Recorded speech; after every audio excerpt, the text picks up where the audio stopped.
DSC preparation కి మిగిలిన తక్కువ సమయాన్ని డిఎస్సి 2024 యాప్ లేదా DSC2024.com తో జాబ్ ని సాధించండి.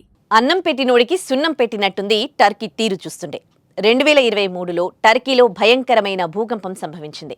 అన్నమో రామచంద్ర అంటూ పక్క దేశాలను ప్రాధేయపడింది టర్కీ. వెంటనే స్పందించిన భారత్ ఆహార పదార్థాలు, తాగునీటితో పాటు వైద్య బృందాలను పంపించి ఆదుకుంది. కష్టకాలంలో భారత్ తమను ఆదుకున్నదన్న విశ్వాసం లేకుండా దాయాది దేశమైన పాక్కి ఆయుధాలు, డ్రోన్లు సరఫరా చేస్తూ వెన్నుపోటు పొడిచింది. కట్ చేస్తే ఇప్పుడు భారత్ తీసుకున్న నిర్ణయాలకు ఉక్కిరిబిక్కిరి అవుతూ దిక్కుతోచని పరిస్థితికి చేరుకుంది. ఇంతకీ భారత్ తీసుకున్న చర్యలేంటి? టర్కీని అంతలా కుదిపేసిన పరిస్థితి ఏంటో తెలుసుకుందాం.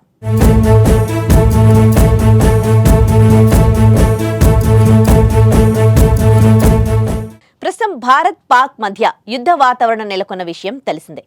గత నెల ఏప్రిల్ 22న జమ్మూ కశ్మీర్లోని పెహల్గాంలో 26 మంది భారతీయులను ఉగ్రవాదులు పొట్టనబెట్టుకున్నారు. ఈ సంఘటనపై భారత్ తీవ్రంగా స్పందించింది. ఆపరేషన్ సింధూర్ పేరుతో పాక్ ఆక్రమిత ప్రాంతంలో నక్కి ఉన్న ఉగ్రవాదులపై దాడి నిర్వహించింది. ఈ ఘటనలో దాదాపు 100కు పైగా ఉగ్రవాదులను మట్టుపెట్టినట్లు సమాచారం. దీంతో పాక్ భారత్పై యుద్ధం మొదలుపెట్టింది. డ్రోన్లు, మిసైల్స్తో దాడులు ప్రారంభించింది. పాక్ దాడులను సమగ్రవంతంగా తిప్పికొట్టింది భారత్ సైన్యం. అయితే పాకిస్తాన్కి మద్దతు ఇస్తున్న దేశాల్లో టర్కీ ఒకటి.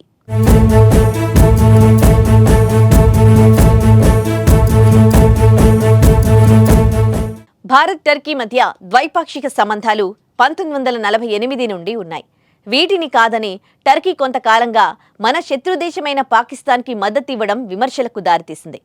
భారత్ పాకిస్తాన్ మధ్య ఉద్రిక్తతల సమయంలో పాకిస్తాన్ భారత్పై ఉపయోగించిన డ్రోన్లను టర్కీ నుండి కొనుగోలు చేసినట్లు భారత్ గుర్తించింది. 2023లో టర్కీలో వచ్చిన భూకంపానికి 1000 మంది నిరాశ్రయులయ్యారు. వారిని ఆదుకునేందుకు ఆహార పదార్థాలతో పాటు వైద్య బృందాలను పంపించి మానవత్వాన్ని చాటుకుంది. కానీ టర్కీ మాత్రం విషాన్ని చిమ్ముతూ పాక్కి ఆయుధాలు సరఫరా చేసి భారత్కు నమ్మక ద్రోహం చేసింది. దీంతో భారత్లో టర్కీ బాయ్కాట్ ఉద్యమానికి దారితీశాయి.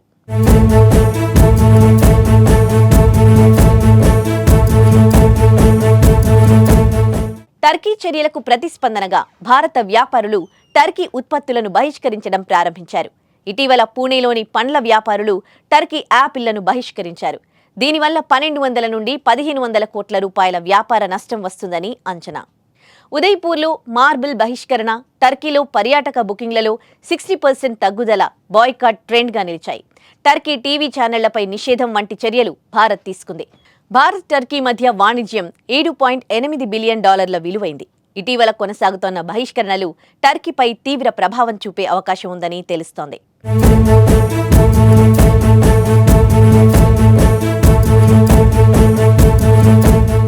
దేశ రాజధాని ఢిల్లీలోని జేఎన్యూ, జామియా మిలియా ఇస్లామియా బాటను ఐఐటి బాంబే కూడా బహిష్కరణ బాట పట్టాయి.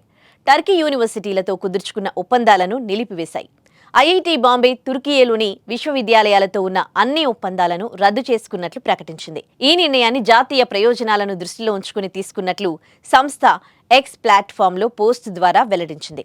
విద్యార్థి మార్పిడి కార్యక్రమాలు, అకాడమిక్ సహకారం, సంయుక్త పరిశోధనా ప్రాజెక్టులతో సహా అన్ని ఒప్పందాలను నిలిపివేసినట్లు ఐఐటి బాంబే తెలిపింది.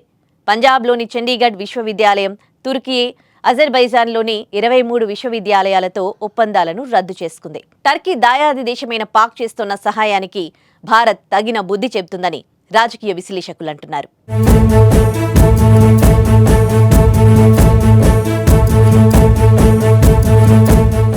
ఆపదలో ఉన్నవారిని ఆదుకుంటే జీవితాంతం గుర్తుపెట్టుకుంటారు.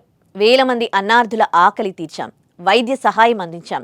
అలాంటి భారతదేశానికి వెన్నుపోటు పొడుస్తూ యుద్ధ సమయంలో పాకిస్తాన్కి ఆయుధ సామాగ్రి సప్లై చేసిన టర్కీ తీరుపై ప్రపంచ దేశాలు కూడా ఆగ్రహం వ్యక్తం చేస్తున్నాయి. భారత్ దీనికి ప్రతిస్పందనగా ఆర్థిక, రాజకీయ చర్యలు తీసుకుంటోంది.